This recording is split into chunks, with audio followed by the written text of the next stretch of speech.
Bom dia, pessoal. Na aula de hoje a gente vai ver a instalação predial de coleta de esgoto, tá?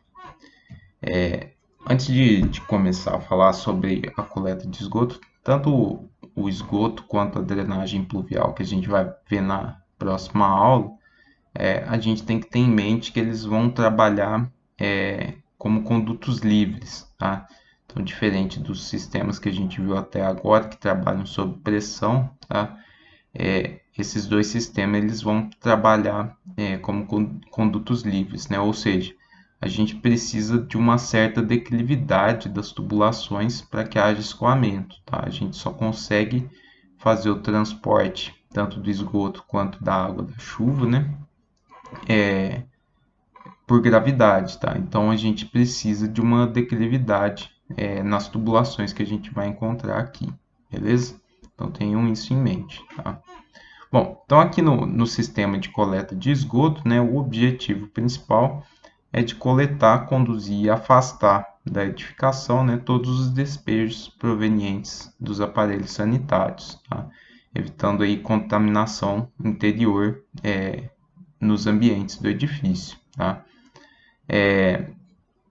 Outros objetivos um pouco mais específicos, né, mas que também são importantes, são aqui o impedimento, né, do retorno de gases pelas tubulações de esgoto, que podem causar mau cheiro aí, no ambiente, tá? E impedir também, né, que insetos, principalmente, retornem pela tubulação, né, e entrem no ambiente também, causando um desconforto aos usuários, tá? Bom, a gente tem dois tipos principais, né, de sistema de coleta de esgoto, né? A gente tem os individuais, né, que tem a sua própria normativa, né, de como que eles devem ser construídos, tá? E eles são principalmente do tipo de fossa séptica, tá? Então existe um manual, né, um roteiro a ser seguido de como que deve ser construída essa fossa, tá? A gente não vai entrar em detalhes desse tipo de sistema, tá? A gente vai estudar o sistema coletivo, né, que coleta os efluentes de toda uma edificação, tá?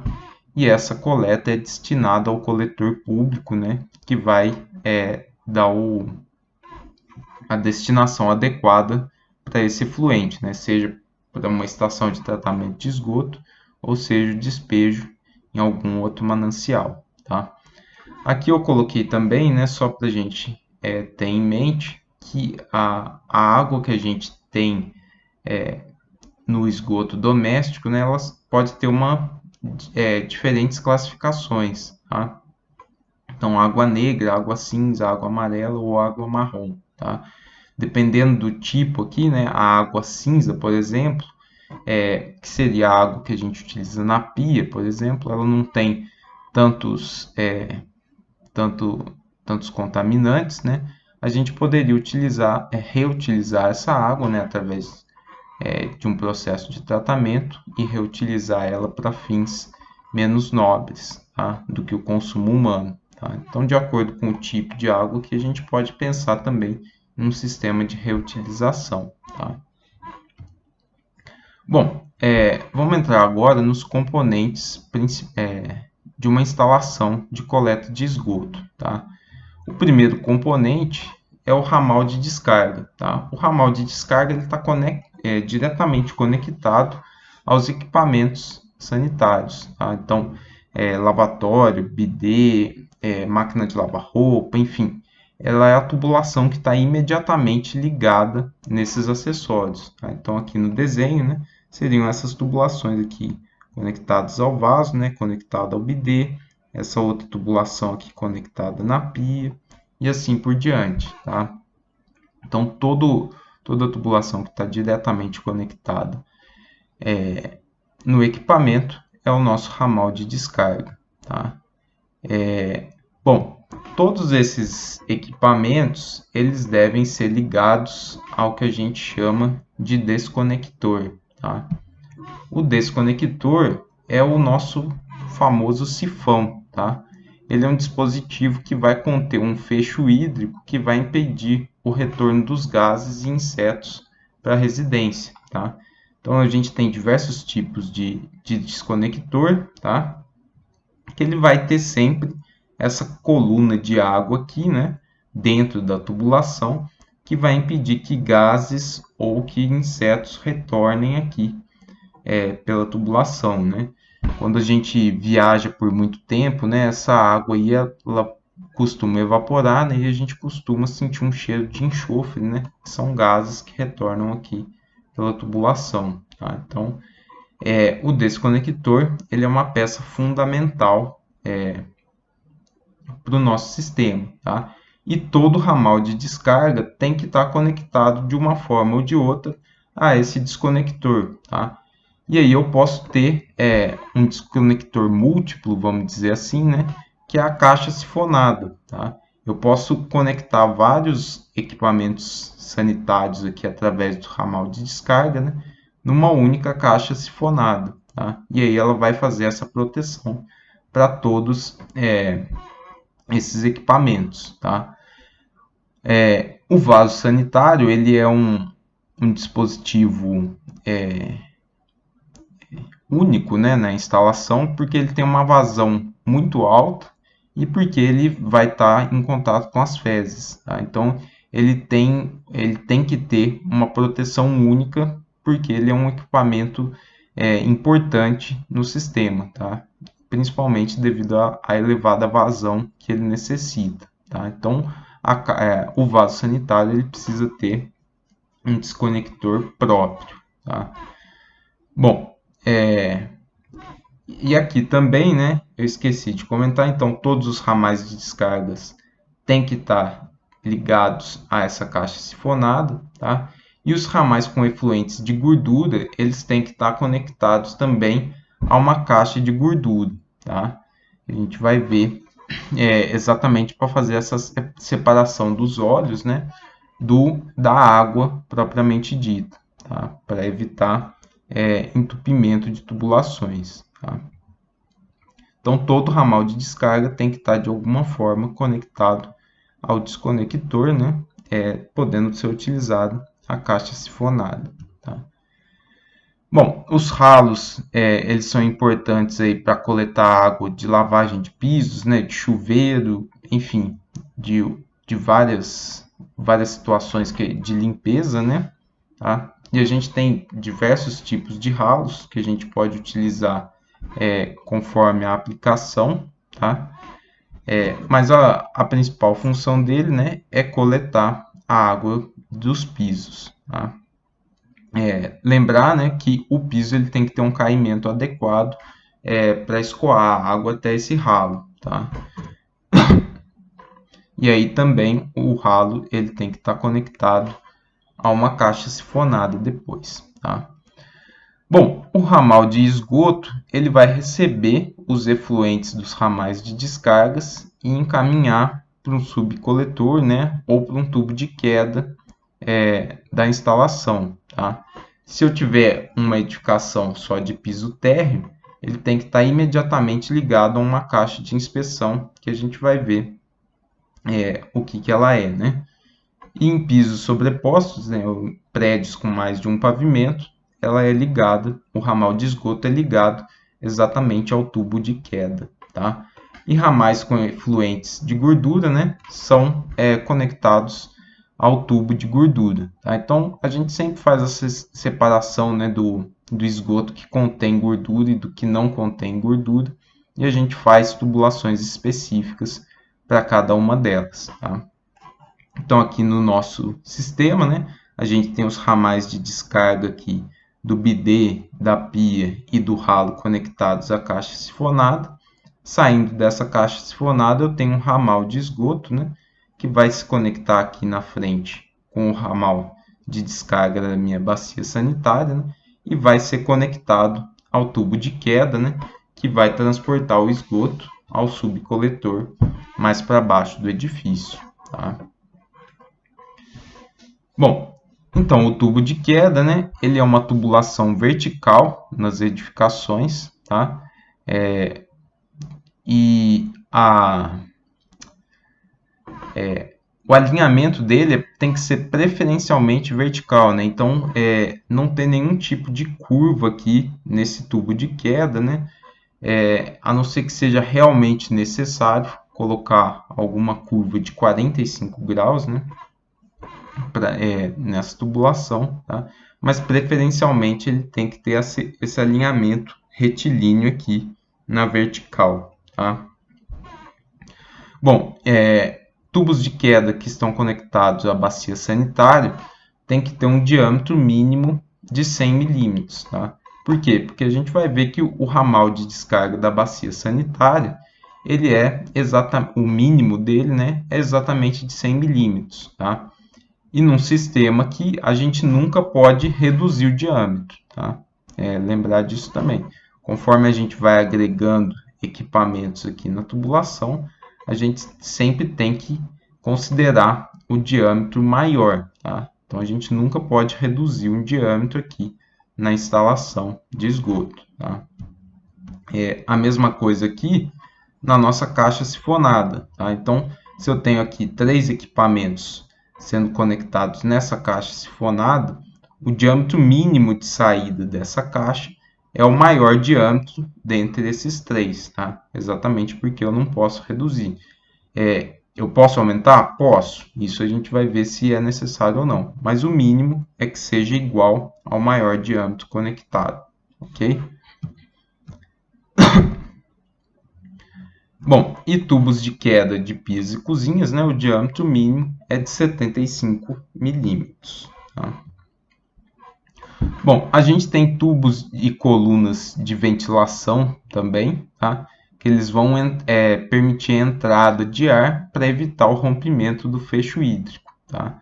Então, a coluna de ventilação ela funciona como uma proteção para o desconector, né? Para evitar qualquer tipo de pressão negativa que vá causar o rompimento do fecho hídrico, tá? É um tubo que fica aberto à atmosfera, tá? Normalmente o tubo de queda que ele pode ser utilizado, né? Então ele é alongado até a cobertura, né? E a gente pode fazer uma conexão aqui, aqui mais para cima, né? Do tubo de queda para a coluna de ventilação. Tá? Esse trecho aqui não vai ter nenhuma influência do esgoto, tá? Não está recebendo nenhuma contribuição de nenhum equipamento, então é só ar mesmo. Tá?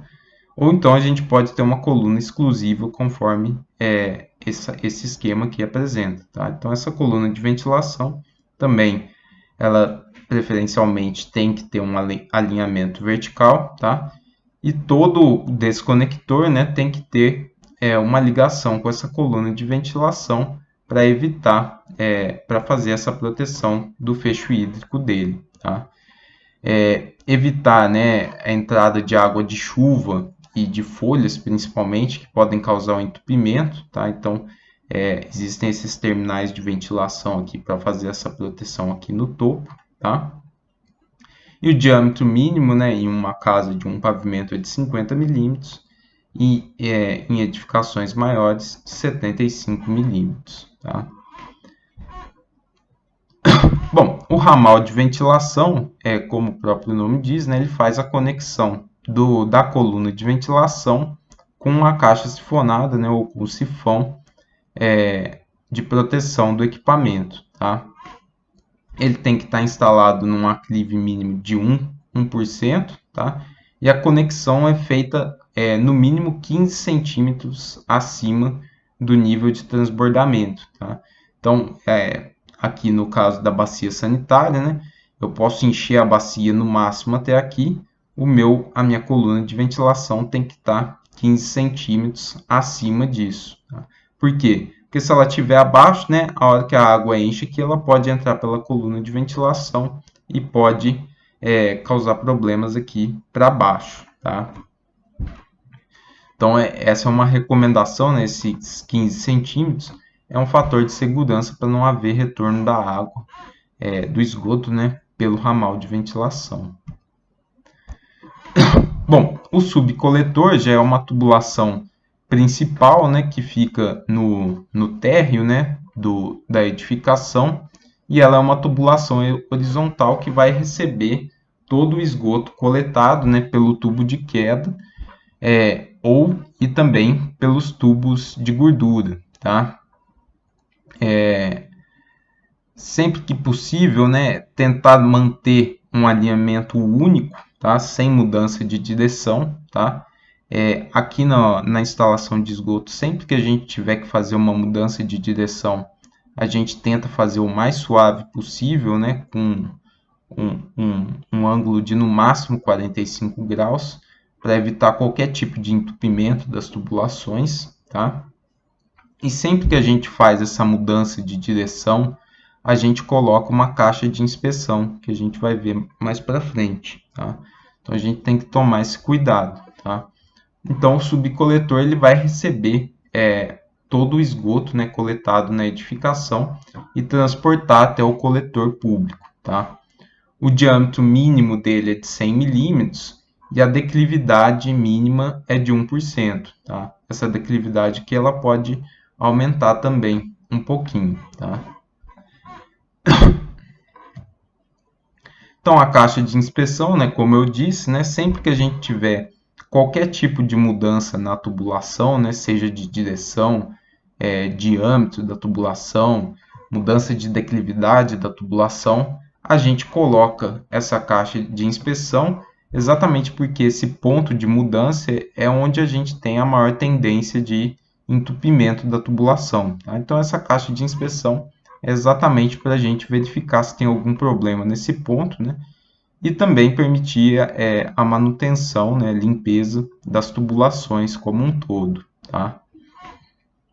E aqui tem as recomendações da caixa de inspeção, tá? Também aqui, né, esqueci de comentar, recomendar, além das mudanças, né, da tubulação, se a gente tiver uma distância muito longa também, né, a gente coloca caixas de inspeção ao longo dessa distância, né, distando uma da outra de no máximo 12 metros. Então, se a gente tem que percorrer 100 metros, né, a gente tem que colocar várias caixas de inspeção nesse subcoletor. Bom, as caixas de gordura, como eu já comentei, né, elas têm que estar conectadas ao tubo de gordura, tá? Que aí eles vão, que ele vai estar recebendo o efluente de todos os pontos, né, que podem conter óleos, né? E a caixa de gordura ela vai fazer esse tratamento, né? Então ela vai separar o óleo da água, né? Como o óleo ele é menos denso que a água, né? Ele tende a ficar na superfície, tá? E a água ela sai aqui por esse cano aqui um pouco mais baixo, tá? E aí de tempos em tempos, né? Tem que ser feita a manutenção dessa caixa de gordura, tá? A gente vai ver que existem recomendações, né, do tamanho dessa caixa de gordura em função do número de apartamentos aí, ou de cozinhas, enfim. Existem algumas referências para a gente dimensionar essa caixa de gordura, tá? Mas ela sempre tem que estar conectada ao tubo de gordura. Bom, outros componentes aí que não são tão usuais, né? A caixa coletora, né? Quando a gente não consegue coletar o esgoto e enviar ele até o coletor público simplesmente por gravidade, né? Ou seja, se a gente não tem a declividade suficiente para levar o esgoto até o coletor público, a gente utiliza essa caixa coletora, né? Com um sistema de bombeamento para fazer esse bombeamento até o ponto de coleta, tá? O coletor predial, né, é basicamente o subcoletor, a mesma coisa que o subcoletor, né, mas é só um nome específico dado, né, ao último trecho do subcoletor que faz exatamente a conexão aqui com o coletor público, tá? Mas ele é a mesma coisa que o subcoletor, tá? Ele está recebendo todo o esgoto, né, da edificação. E a válvula de retenção, né? A gente precisa de uma válvula aqui nesse coletor predial, tá? Para evitar o retorno da água em um caso de inundação, por exemplo, ou caso o coletor público, né, receba contribuições aí clandestinas de drenagem pluvial. Tá? Então, no caso de uma chuva extrema, né, esse coletor público recebendo a água da chuva, né, ele pode se encher, pode ficar pressurizado e a água pode começar a retornar aqui pela tubulação. Tá? Então, essa válvula de retenção vai evitar esse retorno da água nesse caso de emergência. Tá? Bom, e como que a gente faz o dimensionamento, né, de todos esses componentes que a gente viu aí do sistema, tá? A ideia aqui ela é bem parecida também com o sistema de pesos adotado no sistema de água fria, tá? Aqui o que a gente vai ter são as unidades Hunter de contribuição, tá? A unidade Hunter ela representa exatamente a relevância do equipamento hidrossanitário, né, de acordo com a sua vazão e de acordo com a sua frequência de uso diária. Tá? Então, é a mesma coisa que o conceito dos pesos que a gente utilizava no sistema de água fria. Tá? Então, cada equipamento tem um valor tabelado do número de unidades Hunter, tá? E cada equipamento tem um diâmetro aqui mínimo, né, para o ramal de descarga recomendado. Tá? E aí a gente vai fazendo a mesma coisa, né? A cada trecho de tubulação, a gente faz o somatório de unidades Hunter de cada equipamento que está sendo conectado nesse trecho. Tá? Então, por exemplo, no nosso exemplo lá, né, a gente tinha um lavatório, um bidê e um ralo, né? Não tem um ralo aqui, né? Vamos colocar 2 lavatórios, né? Então a gente teria 3 unidades Hunter aqui, né? A gente teria uma unidade Hunter da pia, uma unidade Hunter do bidê e uma unidade Hunter aqui do ralo, tá? Então aqui 1. Nesse ramal de esgoto aqui, eu já teria 3 unidades Hunter de contribuição, tá? E assim por diante, né? Faria aqui do ramal de esgoto, chegaria no tubo de queda, faria o somatório no tubo de queda, e isso vai sendo feito até chegar no subcoletor, tá? A gente faz o somatório de todas essas unidades Hunter, tá? Bom, se o diâmetro da tubulação que a gente encontrar for igual ou inferior a 75 milímetros, a recomendação é que a declividade da tubulação seja de 2%. Tá? Se ela for superior a 100 milímetros, é recomendável uma inclinação de no mínimo 1%. Tá? Então, de acordo com o número de unidades Hunter que a gente for agregando, né, por cada trecho de tubulação, a gente tem o diâmetro nominal mínimo de cada um para cada caso. Tá? Então, aqui para ramais de esgoto, tá? Aqui para ramais de esgoto em casos específicos, tá? De cozinhas, de pias, lavanderias, enfim, são casos sem bacias sanitárias. Tá? Aqui para o tubo de queda, né? Prédios até 3 pavimentos ou prédios com mais de 3 pavimentos. Tá? A cada trecho do tubo de queda, a gente vai fazendo somatório aqui das unidades Hunter. Tá? Eu esqueci de comentar, mas uma característica importante tanto do tubo de queda quanto do tubo de gordura, né, é que a recomendação é que ele tenha um diâmetro único. Tá? Então, a gente precisa avaliar o tubo de queda, né, a contribuição máxima de unidades Hunter que ela está recebendo. Tá? Ou seja, para a gente é interessante saber qual que é a unidade Hunter aqui no final do tubo de queda, né? Que é o valor máximo, tá? E aí a gente adota um valor constante para todo esse tubo de queda, tá? Os ramais de esgoto, né? A gente pode ir fazendo um aumento gradativo deles, tá? Não tem problema nenhum. Mas o tubo de queda é recomendável que ele seja constante. Então aqui valores de diâmetro, né, do tubo de queda em função do número de unidades Hunter. Aqui as dimensões da caixa de gordura, né, que eu comentei, né? Aqui a gente tem uma referência do número de cozinhas que vão ser conectadas, né? Então, para um edifício residencial, por exemplo, a gente utilizaria essa referência. No caso de um restaurante, por exemplo, a gente pode utilizar como referência o número de refeições, tá? E aqui tem todas as dimensões necessárias para a caixa de gordura, tá? Bom, os subcoletores e o coletor predial, né? É a mesma coisa. De acordo aqui com o número de unidades Hunter, né? A gente pode escolher um diâmetro e uma declividade, né? Que atenda melhor a nossa situação, né? Então, se eu tenho um terreno com bastante declividades, né? Eu posso priorizar aqui declividades maiores para reduzir um pouco o diâmetro, né? E no caso contrário, né, onde eu não tenho tanta declividade, eu posso escolher diâmetros maiores numa declividade um pouco menor, tá? Aí vai caso a caso, né? Isso fica a critério do projetista escolher qual a melhor configuração.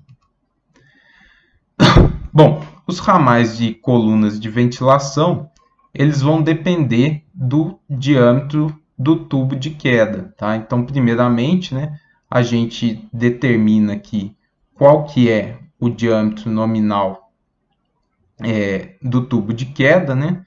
E qual que é a faixa do número de unidades Hunter que ele caiu, tá? Então, por exemplo, se eu dimensionei um tubo de queda de 100 milímetros e o número de unidades Hunter associado a ele é de 200, essa linha aqui não me satisfaz, tá? Eu tenho que vir aqui para essa segunda linha, né? Que é uma tubulação, que é um tubo de queda de 100 milímetros, mas com unidades Hunter de até 320, tá?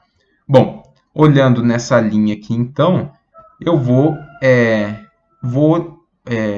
verificar aqui qual que é o comprimento permitido para o meu tubo de ventilação, né, para a minha coluna de ventilação, que vai ser mais ou menos, né, a altura do prédio que a gente tem, tá? Um pouquinho mais, tá? Então, o comprimento total da coluna de ventilação, né? Qual que é o comprimento máximo para cada diâmetro aqui disponível, tá? Então, para nosso exemplo aqui, né? Eu caí nessa linha. Se o meu prédio tiver mais do que 7 metros de altura, eu não posso utilizar o diâmetro de 50. Eu tenho que passar para o de 75, tá? Se ele for menor do que 52 metros, eu já posso escolher o de 75 milímetros. Senão, eu tenho que passar para esse outro aqui, tá? Então, é assim que a gente faz o dimensionamento da coluna de ventilação, tá? O dimensionamento dos ramais de ventilação, a gente tem que verificar o número de unidades Hunter também associados a esse trecho, tá? Aqui no caso, sem bacias sanitárias e com bacias sanitárias, tá? Então, a gente tem essas duas referências, tá? E aqui a distância máxima de um desconector, né, até o tubo ventilador, tá? Então, essas são referências que a gente tem que seguir no dimensionamento, né, e na disposição das colunas e ramais de ventilação. Bom, aqui eu coloquei alguns comentários, né, que são importantes, né, com relação ao traçado da rede, tá? É interessante escolher locais mais fáceis, né, para fazer o traçado da rede, tá?